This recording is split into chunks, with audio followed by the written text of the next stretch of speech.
Hello everyone and welcome to my next review for Fire Emblem month. As I've said before, Fire Emblem made its first appearance in the West, with Marth and Roy being playable fighters in Super Smash Bros. Melee. However, Roy was included in Melee in order to promote the next Fire Emblem game in Japan. This upcoming game was none other than Fire Emblem the Binding Blade.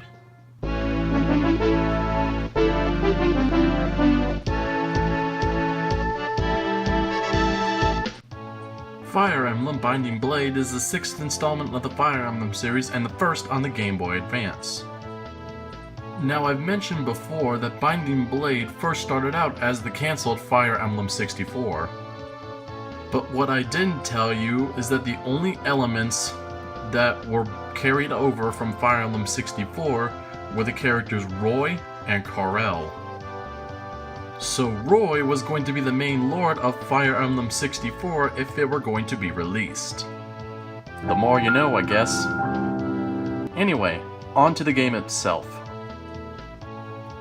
Fire Emblem Binding Blade takes place in the continent of Elib and stars our boy Roy as the main protagonist, the son of Blazing Sword's protagonist Eliwood. But we'll get to that connection later on. It had been 1,000 years since the War of the Scouring, a war fought between humans and dragons.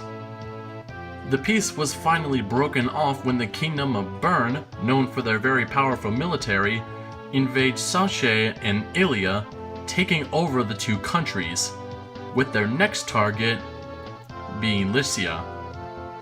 Roy must take charge of Fure's army since Eliwood, his father, is too ill to be able to fight. Once they reach Arafin, Hector, the Marquess of Ostia, warns that King Zephyl of Bern found a way to unleash the dragons from the War of the Scouring and are using them to wreak havoc across the country of Elib. So, in order to defeat Bern, Roy and his allies must find the 8 weapons of the Scouring in order to defeat Zephyl and the dragons in order to stop the chaos that is about to come. The story is rather straightforward and by the books, but it is still a good story without a doubt. Fire Emblem 6 is today considered the game that codified the general structure and gameplay flow of almost all Fire Emblem games to come past it.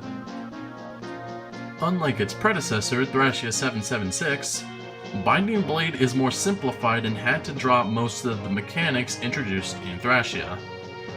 But they did retain some stats, statistics, and general concepts that were introduced in Thracia, such as the Constitution stat. The Constitution stat basically tells you how big a character is and if they can be rescued or not. Resistance returns to its normal function following its absence in Thracia, and movement and constitution are no longer connected to the growth rates. Strength and magic are no longer technically separate stats, but they're rather different this time. Physical units have the strength stat, while magic users such as mages, priests, bishops, and valkyries have the magic stat. While this made sense to different classes in the game, they eventually returned strength and magic as 2 different stats in future games for all characters. Which begs the question, what was the point of that? While the support mechanic was in previous Fire Emblem games, Binding Blade made it into the core system that it is today. The support system is now like this. Supports are strengthened by the participation of characters who fight adjacent to each other, meaning right next to them. So for example, if the 2 characters, Noah and Fur, fight adjacent to each other a specific amount of times, they will unlock a support level. And you basically keep on doing this until you reach A rank, where you can learn more about the characters and be more engaged with them. Binding Blade also introduced the Affinity System, and this determines which stat gets a boost depending on their support partner. This game also modified the magic weapon triangle just a bit. This is an example of the weapon triangle for both the physical attackers and the magic triangle. The Trinity of Magic is modified from Thracia 776. Fire, Thunder, and Wind magic are consolidated into a single magic type, known as Anima magic. In turn, Light and Dark magic are integrated into the Trinity of Magic properly, rather than their former position as being separate from it. In this case, Anima beats Light, Light beats Dark, and Dark beats Anima. All these returns from Thracia, as well as being modified, were all great welcoming returns and ones that I appreciated. Also, gotta mention the production values because this game looks spectacular. Holy crap, dudes, this sprite artwork looks absolutely amazing. The character portraits and the battle animations just look stellar, and they're beautiful to look at. The soundtrack is also pretty good in my eyes, with some of the pieces being really dark, but they also fit well for the situation in Alive.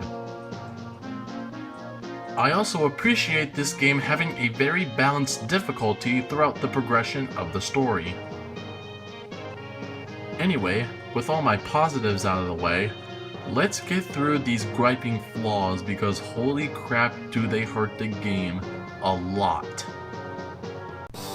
The biggest problem I certainly have with this game is its map structure and level design. I'm gonna be honest here guys, not a single level in this game impressed me whatsoever. That doesn't mean all of them are bad, but a majority of them are pretty underwhelming in my eyes.